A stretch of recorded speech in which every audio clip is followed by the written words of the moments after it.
مولانا صاحب کے بیانات کے لیے ابھی اس چینل کو سبسکرائب کیجیے۔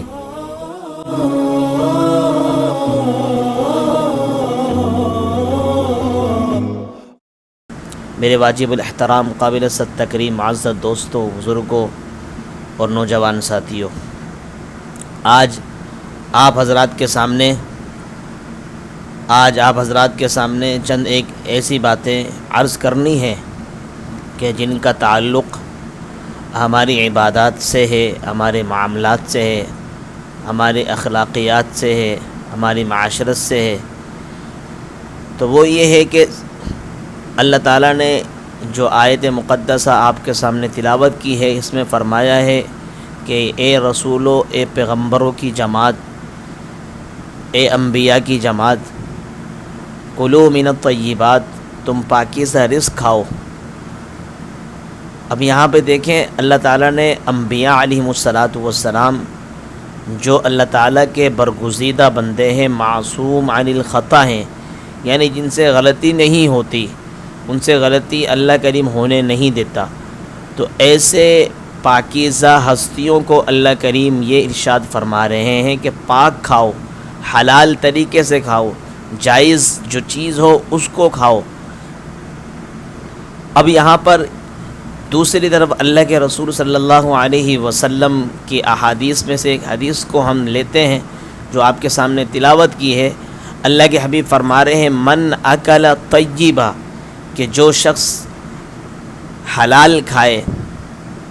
اب یہاں بھی حلال، یہاں بھی لفظ طیبہ لے کر آئے اللہ تبارک و تعالی بھی یا ایھا الرسول کلوا من الطیبات، طیبات، اور وہاں پر اللہ کے رسول نے بھی فرمایا من اکل طیبا، مطلب حلال کھانا۔ وہاں پر اللہ تعالیٰ اپنے رسولوں کو حکم دے رہے ہیں کہ اے میرے رسولو، تم حلال کھایا کرو، پاکیزہ رزق کھایا کرو۔ اور یہاں پر اللہ تعالیٰ کے حبیب فرمائے من اکل طیبا، کہ جو بندہ حلال کھائے، وعمل فی سنت، اور نیک عمل کرے، یعنی اللہ کے رسول کی سنتوں پر عمل کرے، وامن الناس بوائقہ، اور لوگ اس کے شر سے محفوظ رہیں، دخل الجنہ، تو ایسا شخص جنت میں داخل ہوگا۔ اب آپ اندازہ لگائیں، ایک چیز نقطے کی بات یہاں بتانے لگا ہوں کہ اللہ تعالیٰ نے یا ایھا الرسول فرما کر کلوا من الطیبات کہہ کر یہاں پر ایک چیز سمجھا دی کہ اے رسولوں کی جماعت، تمہیں حکم ہے کہ تم پاکیزہ رزق، حلال رزق کھاؤ۔ ربا کیوں کھائیں؟ اس لیے فرمائے وَاعْمَلُوا صَالِحًا، کہ جب تم پاکیزہ رزق، حلال رزق کھاؤ گے تو پھر اس کے بدلے میں تمہیں اعمال صالحہ کی توفیق ہوگی، نیک اعمال کرنے کی توفیق ہوگی، حلال لقمہ تمہارے پیٹ میں ہوگا، حلال گھونٹ تمہارے پیٹ میں ہوگا، تو اس وقت تمہارے اعضاء سے، جسم کے ایک ایک حصے سے نیکی نکلے گی، اچھائی نکلے گی، اچھے انداز میں لوگوں کے ساتھ سلوک کرنے والے ہوگے جب تمہارے پیٹ کے اندر حلال لقمہ ہوگا۔ اللہ تعالیٰ اپنے برگزیدہ ہستیوں کو یہ پاک اور حلال کھانے کا حکم دے رہے ہیں، اس کے بعد بتلا رہے ہیں کہ جب پاک کھاؤ گے، حلال کھاؤ گے تو نیک اعضاء، آپ کے اعضاء سے نیک اعمال سرزد ہوں گے۔ تو آپ اندازہ لگاؤ کہ اگر ہم مومن ہیں، مسلمان ہیں، ایک انبیاء میں سے، نبی کی امت میں سے ہیں، اللہ کے رسول علیہ السلام کی امت میں سے ہم سارے کے سارے مسلمان ہیں، تو ہمیں کتنی ضرورت ہے حلال لقمے کھانے کی، جب اللہ تبارک و تعالی اپنے پاکیزہ ہستیوں کو پاک کھانے کا، حلال کھانے کا حکم دے رہے ہیں، جو کہ ہیں ہی معصوم عن الخطا، ہیں ہی پاک ہیں، کھانے والے ہی حلال ہیں، حرام کی طرف جانے والے ہی نہیں، لیکن ان کو خطاب کہہ کر یہ امت کو بتلانا چاہ رہے ہیں کہ یہ امت سمجھ جائے کہ جب میں اپنی پاک ہستیوں کو حلال کھانے کا حکم دے رہا ہوں تو تمہیں کتنا اندازہ لگانا چاہیے اور کتنا اپنے 100% بطریق اولا اپنے اوپر اس کو فٹ کرنا چاہیے کہ ہمیں کتنا حلال کھانا چاہیے اور کتنا حرام سے بچنا چاہیے۔ اور پھر بھی بتلا دیا کہ جب ہمارے پیٹ میں حلال جائے گا تو نماز پڑھنے کا دل چاہے گا، قرآن کریم کی تلاوت کرنے کا دل چاہے گا، ساتھ ساتھ میں فرمائے کہ اور دیگر جتنی بھی عبادات ہیں ان کو کرنے کا دل چاہے گا۔ اگر ہمارے پیٹ کے اندر حلال لقمہ نہیں ہے، حرام لقمہ ہے، حرام کمائی کا پیسہ، ہم فرمائے کہ استعمال کرتے ہیں، حرام مال ہم کھاتے ہیں، حرام کی طرف چلتے ہیں، وہی اپنے اولاد کو کھلاتے ہیں، تو پھر ہمارے اعضاء سے یہ نیک عبادت نکل جائے، ہمارے اعضاء سے اعمال صالحہ سرزد ہو جائیں، اس کی توقع کرنا یہ بے وقوفی اور احمقانہ انداز ہے۔ تو لہٰذا سب سے پہلے آدمی کے پیٹ کے اندر حلال جائے گا تو پھر اعمال صالحہ نکلیں گے۔ یہی چیز اللہ کے حبیب نے جو روایت آپ کے سامنے پیش کی اس میں فرمایا من اکل طیبہ، کہ جو بندہ حلال کھائے گا، وعمل فی سنت، پتہ چلا، اور نیک عمل یعنی اللہ کے رسول کی سنت پر عمل کرنے والا بھی وہی شخص ہو سکتا ہے کہ جس کے پیٹ کے اندر حلال لقمہ جائے گا۔ آگے تیسرے نمبر پر فرمایا وَأَمِنَ النَّاسُ بَوَائِقَهُ، اور تیسرے نمبر پر جو صفت بتلائی مومن کی جنت میں داخل ہونے والے کی، وہ یہ ہے کہ اس کے جو پڑوسی ہیں، اس کے جو مسلمان دوست ہیں، انسانیت کے اندر رہنے والے معاشرے میں انسان ہے، اس کے شر سے محفوظ رہیں گے تو وہ جنت میں داخل ہوگا۔ مطلب یہ کہ جو بندہ حلال کھائے گا، پھر حلال کھانے کی برکت کیا ہوگی کہ لازمی سی بات ہے کہ پھر وہ اللہ کے رسول کی سنت پر عمل کرنے والا ہوگا، اس لیے کہ حلال لقمہ اس کو اس چیز پر آمادہ کرے گا کہ بھی اللہ کے رسول کی سنتوں پر عمل کرنے والے بن جاؤ۔ تیسرے نمبر پر جو دوسرا فائدہ ہوگا حلال کھانے کا، وہ اللہ کے رسول کی اس حدیث سے ہمیں یہ پتہ چلتا ہے کہ وَآمِنَ النَّاسُ بَوَائِقَهُ، کہ لوگ اس کے شر سے محفوظ بھی ہوں گے، کیونکہ حلال لقمہ اس کے پیٹ میں ہے، تو یہ حلال کمائی، حلال کھانا پینا فرمائے کہ لوگوں کو نقصان نہ پہنچانے کا ذریعہ بن جائے گا۔ حلال پیٹ کے اندر ہوگا، اس کے دل کے اندر ترس ہوگا، خوف خدا ہوگا، اور اس کے اندر خشیت الہی ہوگی، نہیں یار یہ میرے انسانیت کے میرے ساتھ شریک لوگ ہیں، میرے مسلمان بھائی ہیں، میرے پڑوسی ہیں، میرے رشتہ دار ہیں، میرے کچھ بھی لگتے ہیں یا کچھ نہیں لگتے ہیں، لیکن ایک انسانیت ہونے کے اندر تو ہم برابر کے شریک ہیں نا۔ لہذا جیسے مجھے کوئی نقصان پہنچائے تو مجھے تکلیف ہوتی ہے، تو میرے بھائی کو میری طرف سے کوئی نقصان پہنچے تو اس کو بھی تکلیف ہوتی ہے، لہذا یہ خوف خدا اس شخص کو ہی پیدا ہوگا جس کے پیٹ کے اندر حلال لقمہ جائے گا۔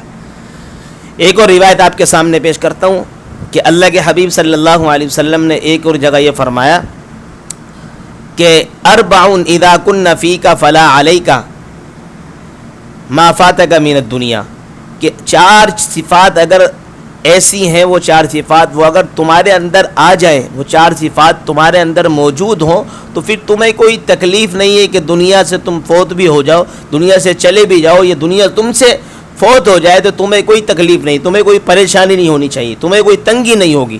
وہ چار صفات کیا ہیں؟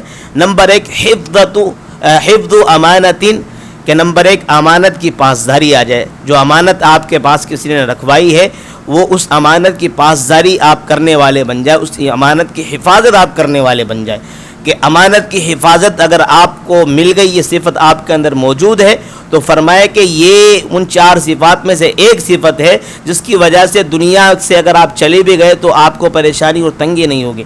دوسرے نمبر پر فرمایا کہ وصدق حدیث، کہ سچ بولنا اگر آپ کا ایک صفت بن چکا ہے، آپ کے اوصاف میں سے ایک وصف بن چکا ہے کہ آپ جب بھی بولتے ہیں زبان سے سچ ہی بولتے، جھوٹ نہیں بولتے۔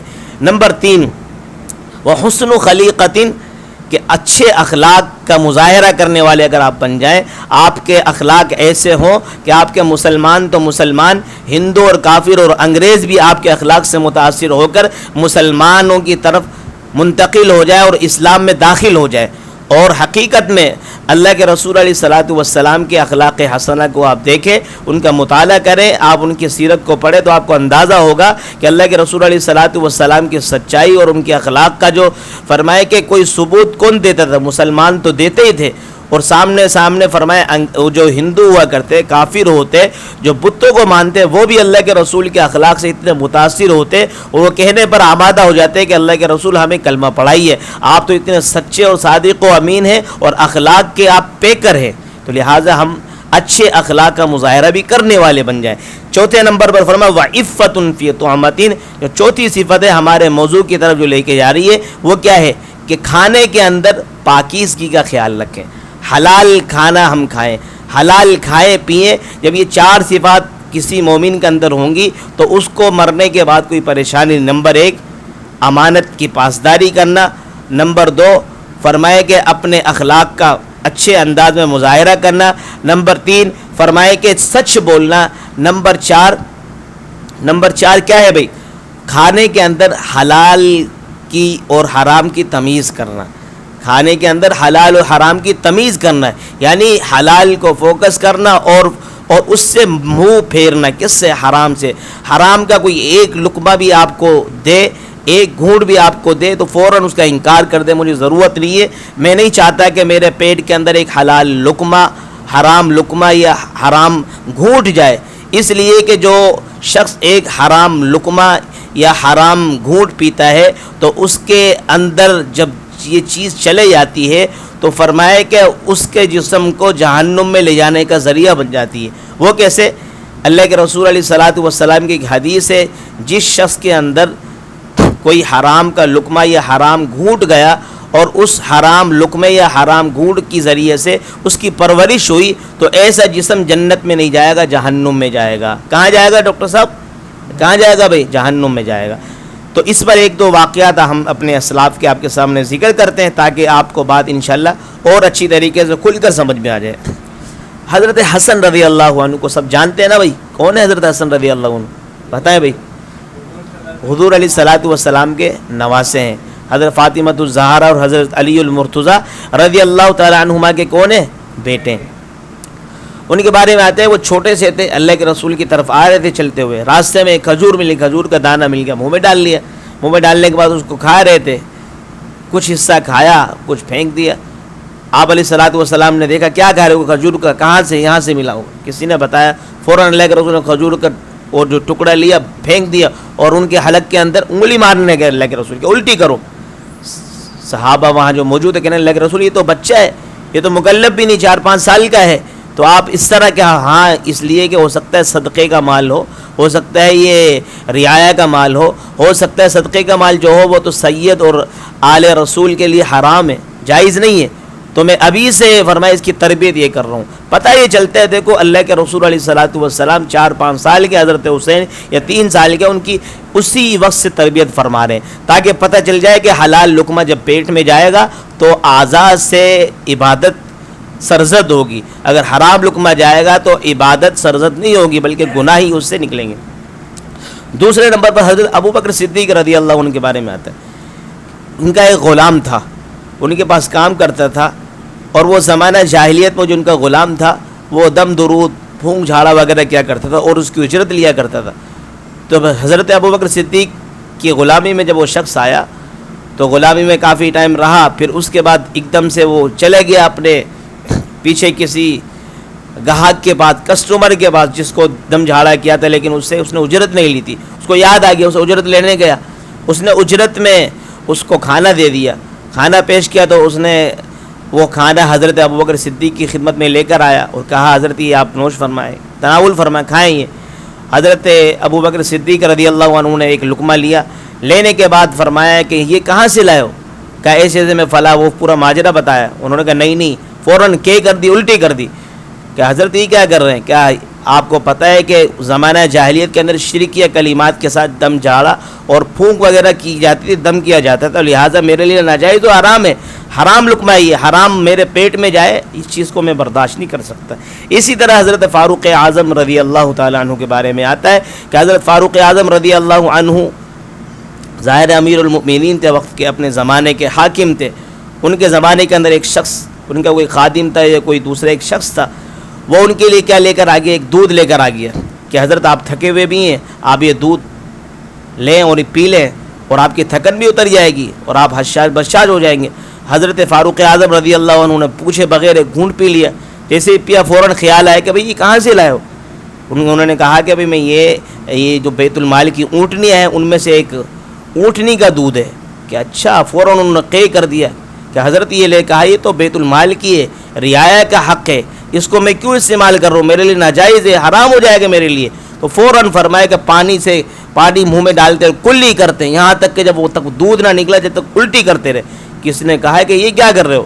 کہا ہاں میں اس چیز کو پسند نہیں کرتا کہ فرمایا ایک گھونٹ میرے اندر جائے. میں نے اللہ کے رسول سے یہ فرمان سنا ہے کہ اللہ کے رسول نے فرمایا جس کے پیٹ کے اندر ایک گھونٹ یا ایک کوئی کھانے کا لقمہ چلے گیا اور اس کے ذریعے کہ اس کی جسم کی پرورش ہوئی، وہ بڑا ہوا، تو فرمایا وہ جنت میں نہیں جائے گا، جہنم میں جائے گا۔ تو میں یہ نہیں چاہتا کہ کسی ایک گھونٹ کی بنا پر میرا جسم پرورش پالے اور یہ پرورش پالنے کی بنا پر جہنم میں جانے والا بن جائے۔ کہیں یہاں تو فرمایا کہ میں ایک گھونٹ کو نکالنے کے چکر میں اپنی جان دے سکتا ہوں، لیکن فرمایا کہ حرام کا ایک بھی گھونٹ اپنے جسم کے اندر نہیں لے جا سکتا۔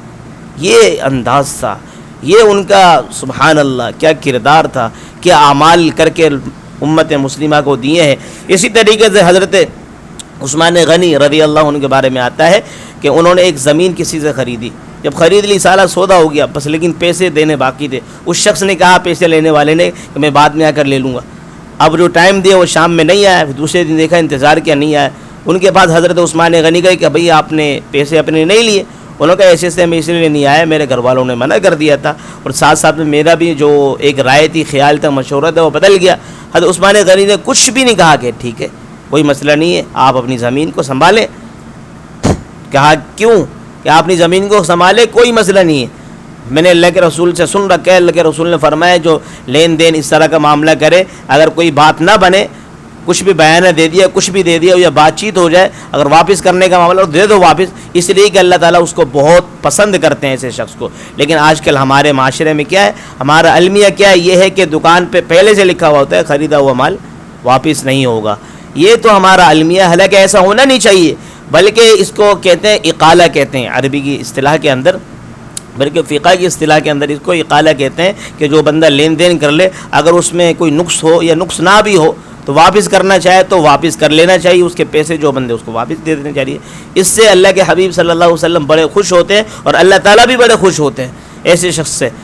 حضرت عثمان غنی کو نے رضی اللہ عنہ نے یہی سنت کو زندہ کر کے دکھایا۔ اسی طریقے سے حضرت علی المرتضیٰ رضی اللہ تعالی عنہ کے حوالے سے آتا ہے کہ حضرت علی رضی اللہ عنہ کے بارے میں آتا ہے کہ حضرت علی ایک دفعہ اپنی تلوار بیچ رہے تھے۔ حضرت علی ایک مرتبہ اپنی تلوار بیچ رہے تھے، کسی نے پوچھا کہ حضرت یہ تلوار تو آپ کی، آپ تو بڑے مارکوں کے اندر، بڑی جنگوں کے اندر اس سے لڑتے رہے، اب آپ اس کو بیچ رہے ہیں، آپ کیوں نہ بیت المال کے اندر سے، آپ کو کیا ضرورت ہے؟ کہ بھائی مجھے ایسے سے میرے گھر کے اندر کوئی راشن نہیں ہے، کچھ نہیں ہے، میں چاہ رہا ہوں اپنی تلوار ہے میرے پاس ذاتی، اس کو بیچ دو، کچھ کھانے پینے کا بندوبست ہو جائے۔ انہوں نے کہا بھائی بیت المال سے کچھ لے لیتا، آپ تو امیر المؤمنین۔ کہا نہیں، بیت المال کے اندر مال میرا نہیں ہے، اور رعایا کیا ہے، میرے لیے یہ جائز اور حلال نہیں ہے کہ میں اس بیت المال کے مال میں سے کچھ مال لے لوں اور اپنے اوپر استعمال کروں، نہیں، میرے لیے جائز نہیں ہے یہ، لہٰذا اپنی تلوار کو بیچنا تو پسند کر دوں گا، رعایا کے اموال میں سے کچھ لینا پسند نہیں کروں گا۔ یہ خوف خدا، یہ ان کے اندر فرمایا ڈر تھا، اور حلال کھانے کی ایک طلب تھی اور جستجو تھی، جو کہ آج ہمارے اندر نہیں ہے۔ میرے عزیزوں، میرے دوستوں، ہمیں سوچنا چاہیے کہ یار اللہ تعالیٰ نے ہمیں بنایا ہے اور یہاں پیدا کیا ایک مختصر سے وقت کے لیے، ہم کیوں اپنے آپ کے اندر، پیٹ کے اندر، اپنی اولاد کے پیٹ کے اندر حرام لقمہ دیں اور حرام گھونٹ دیں، جس کی وجہ سے فرمایا جہنم کا ہم ایندھن بننے۔ اس سے اچھا یہ نہیں کہ ہم جتنا اللہ نے مقدر میں رکھا ہے حلال طریقے سے، پاکیزہ طریقے سے کمائیں، پاکیزہ طریقے سے کسب حلال کریں، اس کے بعد فرمائے کہ اپنی اولاد کو بھی کھلائے، خود بھی کھائے۔ کسی وقت میں ایسا ہے کہ فاقہ بھی آ جائے تو کوئی بات نہیں، اے اللہ اگر آپ بھی اس حالت میں راضی ہیں تو ہم بھی راضی ہیں۔ یہ انداز اگر ہمارا ہوگا انشاءاللہ العزیز، اللہ تبارک و تعالی سے ہمیں 100% امید ہے کہ اللہ کریم ہماری اس دنیا کو بھی ٹھیک کر دیں گے۔ اگر بسا اوقات تھوڑے سے اس مختصر سی زندگی کے اندر کچھ حالات خراب بھی ہو جاتے ہیں، کھانے پینے کو میسر نہیں ہوتا ہے، ایک ٹائم نہیں ہے، 2 ٹائم اللہ کھلا رہا ہے، تو اس پر اللہ کا شکریہ ادا کرتے ہوئے آخرت کی فکر کرے۔ اللہ تعالی ہمیں ان باتوں پر عمل کرنے کی توفیق عطا فرمائے۔ وما علینا الا البلاغ۔